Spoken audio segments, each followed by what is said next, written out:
Mesdames et messieurs les journalistes, chers invités, je voudrais, avec votre autorisation, remercier nos amis de la presse qui sont venus nombreux aujourd'hui couvrir cette conférence de presse de notre grande coalition pour nous adresser au peuple sénégalais relativement à la situation économique et sociale de notre pays. Mais également, nous aurons l'occasion, au cours de cette conférence de presse, d'aborder les questions liées à la situation politique du Sénégal. Mesdames et messieurs, vous avez tous entendu le président de la République, le président Macky Sall, dire qu'il va faire quitter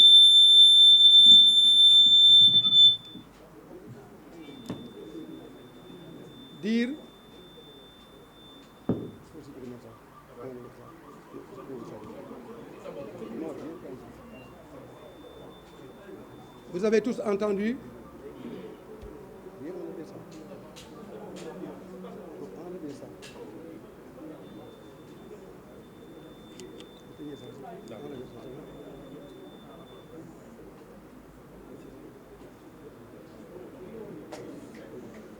Mesdames et messieurs les journalistes,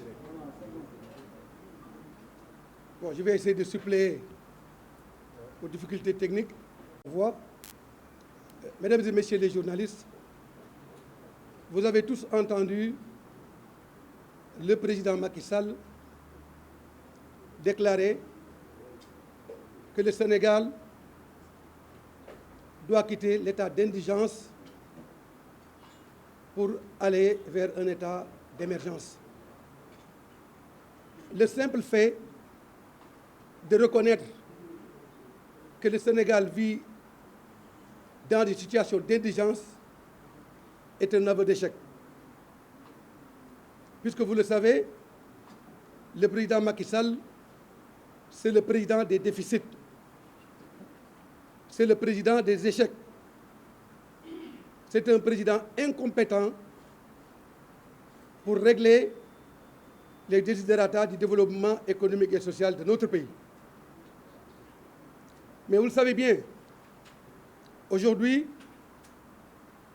pour faire la mesure du développement d'un pays, nous avons besoin d'analyser, sinon de mesurer quelques agrégats. Agrégats sur lesquels, avec votre permission, je vais y revenir avec force et pertinence. Le premier agrégat d'abord, c'est le déficit budgétaire du Sénégal, qui s'élève aujourd'hui à 6,2%, dépassant de loin le plafond des critères de convergence de l'UEMOA, qui se situe entre 2 et 3%. Notre pays aujourd'hui a un ratio PIB-endettement qui avoisine les 74%. Le Sénégal, aujourd'hui, a un déficit de la balance commerciale qui est de l'ordre de 3,2%, avoisinant les 1 700 milliards. Comment dans ce pays, qui accumule autant de déficits majeurs, peut-il aspirer à devenir dans l'immédiat un pays émergent, c'est-à-dire un pays qui se place dans le circuit de la compétitivité internationale à un niveau relevé? Cela est impossible. Et ensuite, vous avez entendu le gouvernement gloser principalement sur le taux de croissance de 4 à 5% en 2022, projetant même un taux de croissance à 2 chiffres en 2023. Et tout le monde le sait, la croissance économique au Sénégal n'est pas une croissance inclusive. Cette croissance, elle est essentiellement portée par le secteur tertiaire, notamment par les télécommunications, les assurances et les banques. Et vous savez parfaitement que le taux d'employabilité de ce secteur est extrêmement faible.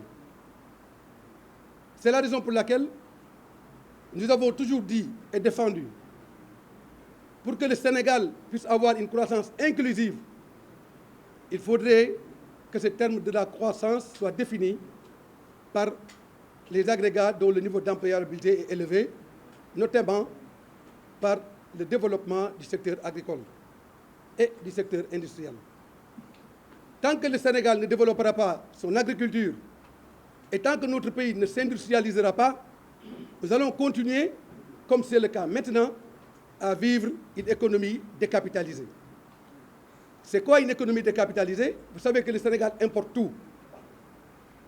On importe des produits alimentaires, on importe des services, pratiquement on importe tout. Comment un pays qui importe tout peut-il être un pays émergent? Comment un pays qui importe tout peut-il aspirer à la souveraineté alimentaire? Je crois que aujourd'hui, après 12 ans d'exercice du pouvoir, après plus de 12 ans d'application du plan Sénégal émergent, la conséquence de la politique économique du président Macky Sall se mesure à l'aune de la détresse de la jeunesse sénégalaise, se mesure à l'aune des difficultés de la santé publique sénégalaise, se mesure à l'aune des difficultés du système éducatif national, se mesure à l'aune de l'emploi des jeunes, se mesure à l'aune de la détresse de la famille sénégalaise. C'est vrai que la croissance est quantitative, mais le développement, lui, il est qualitatif. C'est aussi fondamentalement pourquoi, dans le cadre de la mise en œuvre du programme alternatif Suxali Sénégal que je vais proposer aux Sénégalais, nous avons mis un accent particulier sur le développement des secteurs productifs, sur le développement du secteur agricole, mais également sur la mise en œuvre de mesures absolues pour rendre notre pays un pays industriel, renforcer sa compétitivité sous-régionale et internationale et remettre le Sénégal en orbite. Tout cela n'est pas le cas du plan Sénégal émergent. Et après 12 ans d'application, le résultat, il est comment? Le résultat, il est nul. Le résultat, il est comment? Le résultat est la traduction d'un échec patent.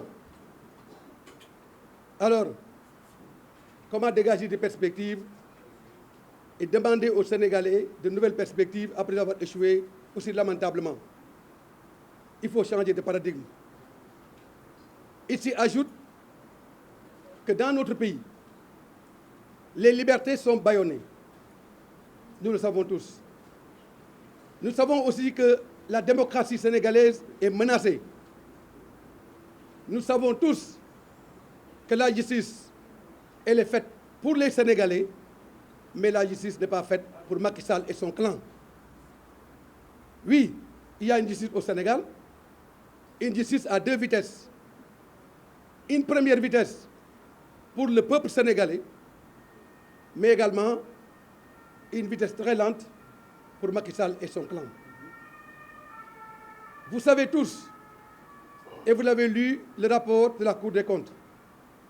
Le rapport de la Cour des comptes stigmatise de manière systématique la concussion, la corruption et la malgouvernance de nos institutions. Au-delà du rapport de la Cour des comptes, tous les rapports des institutions de contrôle de l'État, que ce soit l'inspection générale d'État, que ce soit l'OFNAC, que ce soit toutes les autres structures liées au contrôle, que ce soit l'ARMP et autres, chaque jour, l'incurie du gouvernement est manifeste. L'incurie du gouvernement est manifeste, d'autant plus que, nous le savons tous, le gouvernement ne cesse de se calibrer dans le chapitre de la malgouvernance. dans le chapitre de la corruption, dans le chapitre de l'enrichissement illicite. C'est pourquoi je vais, en 2024, en devenant le 5e président du Sénégal, remettre ce pays au travail. Je remettrai le Sénégal au travail. Je serai le candidat de la cohésion sociale, de la stabilité et du développement économique. Oui, nous avons un programme et un projet de société pour le Sénégal. Un programme et un projet de société totalement en phase avec les préoccupations majeures du peuple sénégalais. Et ces préoccupations ont pour nom la satisfaction de tous les desiderata liés au développement économique et social de notre pays. Oui, il y a une solution pour l'éducation nationale de notre pays. Oui, il y a une solution pour la santé publique de notre pays. Oui, les Sénégalais ont la capacité de concurrencer les grandes économies du monde. Je ne parle même pas des économies africaines. Mais oui, le peuple sénégalais est un peuple de talent. La jeunesse sénégalaise, elle est talentueuse, elle est capable de gérer le monde. C'est pourquoi nous avons dit et nous répétons qu'il faut changer de paradigme. Il nous faut une nouvelle orientation et de nouvelles perspectives qui redonnent espoir au peuple sénégalais, mais également qui fortifient notre démocratie, qui renforcent l'expression des libertés, mais qui consolidifient le socle de la nation sénégalaise. Oui, mes chers amis, le Sénégal a besoin de stabilité. Le Sénégal a besoin de cohésion sociale. Le Sénégal a besoin de solidarité. Mais les Sénégalais ont soif de liberté, de démocratie et de hauteur pour prendre ensemble en charge, comme une nation organisée, les préoccupations du développement économique et social de notre nation. Et c'est pourquoi nous allons nous lever autour de la coalition Manko Yewwi Sénégal que nous allons lancer dans les prochains jours avec les forces vives de la nation et tous nos compatriotes qui partagent notre vision du Sénégal. Ce Sénégal des riches, ce Sénégal de l'antisystème, ce Sénégal de la bonne gouvernance, ce Sénégal de la démocratie, ce Sénégal du développement humain. Oui, nous avons la possibilité de construire cette nation, consolidée autour de ses valeurs, de la morale, de l'éthique, mais également du sens de la servitude et de l'engagement autour des valeurs du développement économique et social de notre pays. C'est pourquoi la coalition Manko Yewwi Sénégal sera au devant de ces préoccupations du Sénégal pour projeter notre pays vers son développement, un développement harmonieux, capable de prendre en charge les préoccupations majeures du peuple sénégalais vers son progrès social. C'est pourquoi, mes chers amis, je tenais ici à dire avec force et pertinence que le problème du Sénégal, c'est Macky Sall. Le problème de tous les maux du Sénégal s'appelle Macky Sall. Mais la solution des problèmes du Sénégal s'appelle Malick Gakou.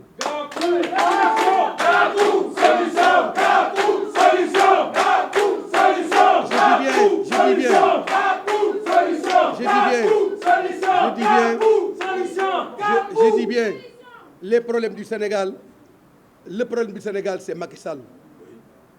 C'est Macky Sall qui entrave le bon fonctionnement de la justice.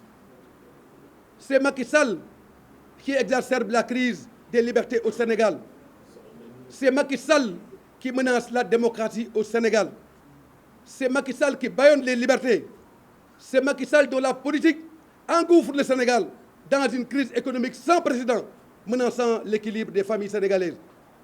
Mais c'est ce Macky Sall qui est le problème du Sénégal. Et cela suffit. Et Macky Sall doit partir et il partira. Macky Sall doit partir et il partira. Candidat à l'élection présidentielle, da nga war a am base politique. Parce que bala nga ne ndaam say mbokk ne la yow la.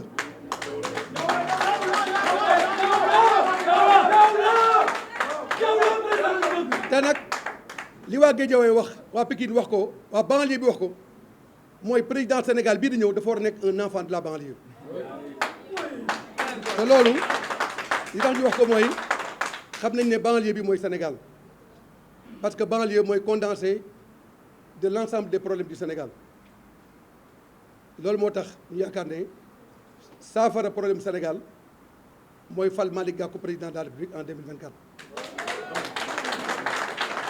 bu loolu weesoo mën naa yëkkati sama loxo teg nii jàkkaarloog Sénégalais yi ne kenn mën naa taable ne sama loxo set na man dey nekk naa fonctionnaire haut fonctionnaire de l'État du Sénégal nekk naa président de la région de Dakar bi nga xam ne maa yor domaine maritime régional nekk naa ministre waaye mën naa waat ci kanamu Sénégalais yëpp ne musum am benn mètre carré terrain boo xam ne ci état laa ko jëlee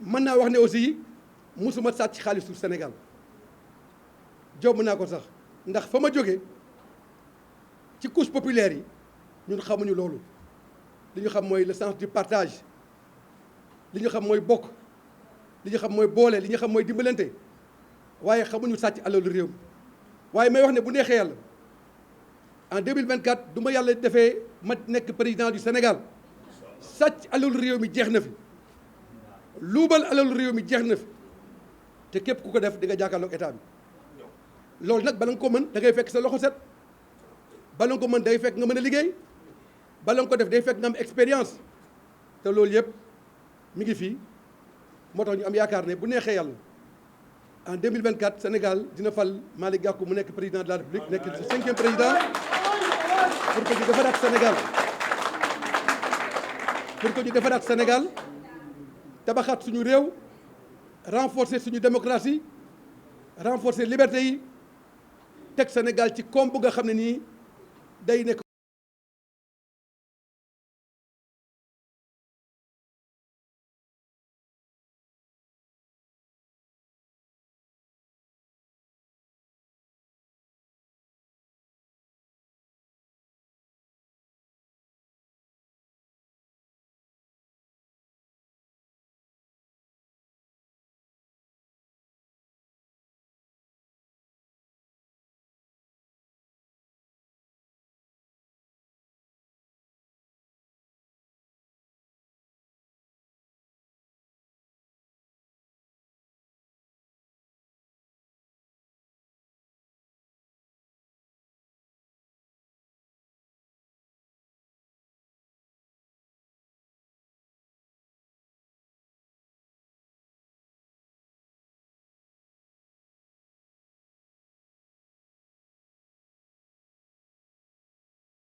il n'y aura jamais au Sénégal de troisième mandat.